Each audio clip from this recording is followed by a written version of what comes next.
और मैं एक बात बता दूं, ये कौम सिर्फ अल्लाह से डरने वाली कौम है, किसी के बाप से नहीं डरती। ये कौम ये सिर्फ अपने नबी करीम से डरने वाली कौम है। अस्सलाम वालेकुम दोस्तों, तो आज का वीडियो लेकर के आया हूँ परेश रावल, नरसिम्हानंद सरस्वती, जो हमेशा मुंह खोलता है तो गंदा ही खोलता है, और इसके बाद डॉक्टर जाकिर नायक सर भी आएंगे। तो इस वीडियो में परेश रावल ने मुसलमान के लिए क्या बोला है आज वो सुनेंगे। लग रहा है कि उनका भी हृदय परिवर्तन हो रहा है मुस्लिम की ओर। तो चलिए वीडियो को शुरू करते हैं और देखते हैं कि परेश रावल क्या बोल रहे हैं। दिनों से लोग मुझे मारने के लिए इस मंदिर में आ रहे हैं। जब भी कोई आतंकवादी पकड़ा जाता है वो कहता है कि मैं नरसिंहानंद को मारना चाहता हूं, तो उनसे कहो कि वो भी ऐसे विवादित बयान देकर अपने आप को बनाते नरसिंहानंद से ही बड़ा। हमने कोई मना कर रखा है? इस्लाम के खिलाफ बोलना भी इस देश में बहुत बड़ी बात है। हम तो इस्लाम से लड़ रहे हैं, केवल बोल नहीं रहे, इस्लाम से लड़ रहे हैं। आखिर सर मुसलमानों से एक बड़ी प्रॉब्लम आपको क्या है? मेन बड़ी कुरान, मोहम्मद और मुसलमानों का इतिहास, ये सबसे बड़ी समस्या की जड़ है। जो कुरान कहती है वही दुनिया में सबसे बड़ी समस्या की जड़ है। कुरान पे चलने वाले लोग केवल जानवर हो सकते हैं, वो भी आदमखोर भेड़िए। जी हाँ दोस्तों, ये आपने नरसिंहानंद की जाहिलपना का एक नमूना देखा। ऐसे जाहिल भरे पड़े हैं हमारे देश में, पर कुछ लोग भी हैं जो इस्लाम को अच्छे से जानते हैं। इनमें से एक हैं बॉलीवुड एक्टर परेश रावल। ये क्या कहते हैं इस्लाम और मुसलमानों के बारे में, मुलाहजा फरमाइए। मुसलमान जो हमारे, ये बार बार ये कहना कि हमारे भाई है, हमारे भाई है, ये भाई है, भाई के बारे में भाई है, भाई ये बार बार नहीं कहते। लेकिन जिस मुसलमान के साथ में हम लोग अंग्रेजों के खिलाफ लड़े, 1857 का जो था, जो रिवोल्ट हुआ, तो भी हम लोग साथ में मिलकर किया। इतनी बड़ी तादाद में। और मैं कहता हूं कि इतनी टेरिफिक कौम है, इनको साथ में लेने के बजाय कांग्रेस ने ये किया है, डिजाइन किया है कि इसको अलग रखो।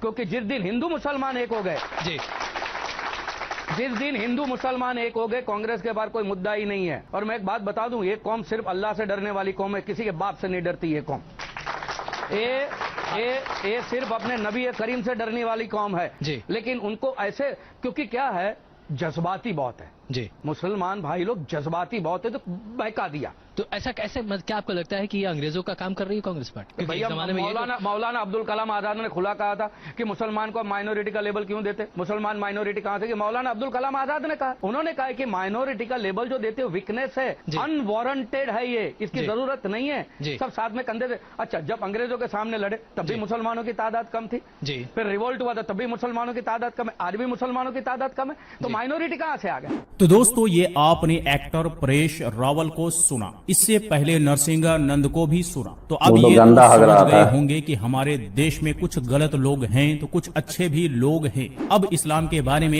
एक यूपी के भाई को सुनिए, जिन्होंने पीस टीवी देखकर इस्लाम को जाना, समझा और इस्लाम धर्म को अपनाया, और लाइव डॉक्टर जाकिर नायक साहब से कलमा भी पढ़ा। अस्सलाम वालेकुम व रहमतुल्लाहि व बरकातहू। मेरा नाम मनोज कुमार गौड़ है। मैं यूपी ईस्ट कानपुर का रहने वाला हूँ। मैं अभी जस्ट मुंबई में नया हूँ, मुझे यहाँ पे कोई नहीं जानता। कुछ दीनी भाई है जो मुझे जानते हैं यहाँ पे। सबसे पहले मैं आपका शुक्रिया अदा करना चाहता हूँ इस मंच के थ्रू, जो हमारे डॉक्टर जाकिर भाई ने यहाँ के थ्रू इतने सारे लोगों के बीच में मुझे ये मौका दिया कि मुझे आ करके अपनी किसी बात को कहने का मौका मिले। मैं एक ऐसी फैमिली से बिलोंग करता हूँ जो कि इतनी सेपरेट फैमिली है, जो कि मुसलमान का नाम नहीं सुनना चाहती है। इवन मेरे घर में मुझे पीस चैनल को देखने और सुनने की परमिशन नहीं है। फिर भी अल्लाह तबारक व तआला का एहसान है, करम है उनका कि मैं अपनी फैमिली का सबसे बड़ा बेटा हूँ, और मुझको अल्लाह तबारक व तआला ने चुना और जरिया बना पीस चैनल, जिसपे मैं डॉक्टर जाकिर नायक और डॉक्टर इसरार अहमद, शेख सनाउल्लाह, जिनकी तकरीरें सुनता था, जिनसे मेरे सारे मिसकंसेप्शंस दूर हुए। और यूपी ईस्ट का रहने वाला हूँ। मेरी उम्र 25 साल है। मैं मुंबई में पहली बार आया हूँ। मैं यहाँ पे किसी को नहीं जानता था, और अल्लाह तबारक व तआला से यही दुआ करता था कि अल्लाह ताला, जब आपने मेरे को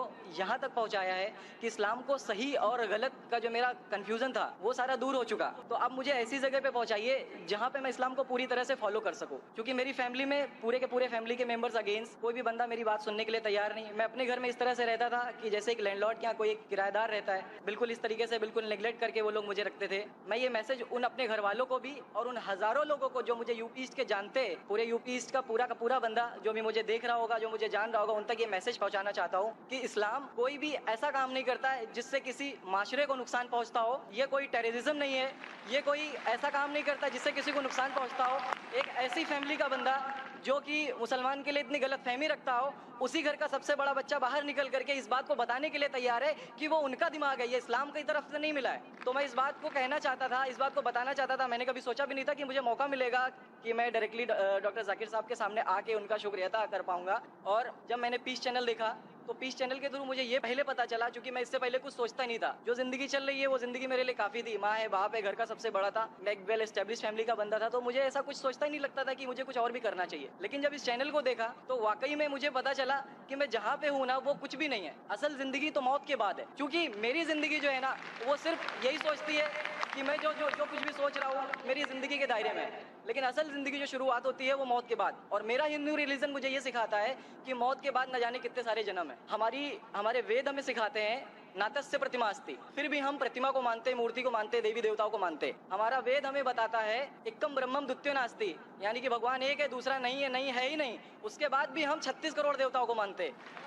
तो हम अपने वेद को क्यों नहीं पढ़ते, हम अपने वेद को क्यों नहीं देखते कि हमारा वेद हमें क्या सिखाना चाहता है। हिंदुज्म हमें यह बताता है कि हमारे भगवान इस पूरी दुनिया को चलाने वाले इस जमीन पर आए, इस जमीन पर वो खुद आए। भगवान राम यहीं पैदा हुए, भगवान श्री कृष्ण यहीं पैदा हुए, और उनके पैदा होने के बाद भी उन्होंने हमारे लिए कोई भी चीज रिटर्न करके नहीं दिया। आप लोगों से गुजारिश करना चाहूंगा, एक छोटी सी बात जो मेरे दिल में है, सारे भाइयों से गुजारिश है कि उसको एक बार सुने जरूर। क्योंकि हमारे भगवान जब हमारी इस दुनिया में आए तो उन्होंने हमारे लिए कोई भी चीज रिटर्न में नहीं छोड़ी। उनके जाने के बाद तुलसीदास ने लिखी, उनके जाने के बाद गोस्वामी जी ने लिखी। तो भगवान बेहतर लिख सकते थे क्या ये उनके बाद वाले बेहतर लिख सकते थे? दूसरी बात, इस पूरे वर्ल्ड में ए से लेके जेड तक की कंट्री है। ए से अमेरिका भी होता है, ए से ऑस्ट्रेलिया भी होता है। हिंदुइज्म जो है सिर्फ और सिर्फ 3 कंट्री है, इंडिया, मॉरिशस और तीसरा नेपाल अभी घोषित हुआ है, ठीक है। और श्रीलंका, जहाँ पे भगवान श्री राम ने जा करके रावण का वध किया था, जिससे दशहरा मनाते हम, उनके क्रिएशन के बाद, उनके जब उन्होंने बुराई पे अच्छाई की जीत पाली थी, तो जीत पाली थी उसके बाद, यानी कि भगवान जिन्होंने पूरी दुनिया को बनाया, हम ऐसा सोचते हैं, हिंदुइज्म ऐसा सोचता है, जब उन्होंने किसी स्पेसिफिक कंट्री पे जा करके वहां पे बुराई की हार करके अच्छाई की जीत कर ली, तो आज तक वो भगवान को पूजने वाले उस देश में हिंदुइज्म क्यों नहीं है? तो ये सारी चीजें, ये इस्लाम जो हमें सिखाता है, इस्लाम का जो मैसेज है, वो सारी चीजें हमें ये सिखाती है कि हम मिसकंसेप्शन पे ना जाए, हम देखा देखी पे ना जाए। अगर कोई मुसलमान गलत करता है तो हम ये नहीं सोचे कि वो इस्लाम है। वो मुसलमान गलत हो सकता है लेकिन इस्लाम गलत नहीं हो सकता। तो इसलिए मेरा पूरा का पूरा मैं मुकम्मल हूँ अल्हम्दुलिल्लाह। और अपनी ज़िंदगी में इस खुशी को महसूस करते हुए, ये खुशी आप सारे भाइयों से बांटते हुए, सारी बहनों से बांटते हुए, सारी माओं से बांटते हुए, आप सभी के सामने ये इकरार करता हूँ कि अल्लाह के सिवा कोई माबूद नहीं है।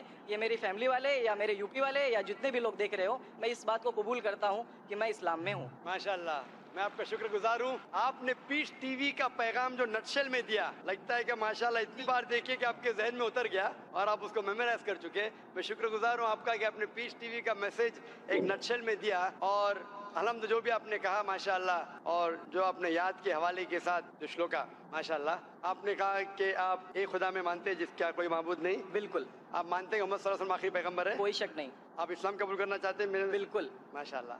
आप पे कोई जबरदस्ती कर रहा है? कोई जबरदस्ती नहीं है, कोई कंफ्यूजन नहीं है, वेल सेटिस्फेक्शन है, विदाउट एनी प्रेशर। विद्यान, माशाल्लाह। आप तो शहादत के कंडीशन भी रट लिए पीस टीवी से, माशाल्लाह। इंशाल्लाह मैं अरबी में कहूंगा और मैं चाहूंगा कि आप उसे दोहराएं। इंशाल्लाह ताला। अशहदु अल्लाह इलाहा इल्लल्लाह व अशहदु अन्ना मुहम्मदन अब्दुहु व रसूलुहु। माशाल्लाह, आपका अरबी भी एकदम माशाल्लाह अच्छी है। मैं गवाही देता हूँ कि अल्लाह के अलावा कोई माबूद नहीं और मोहम्मद सल्लल्लाहु अलैहि वसल्लम उसके बंदे और पैगंबर है। माशाल्लाह। मैं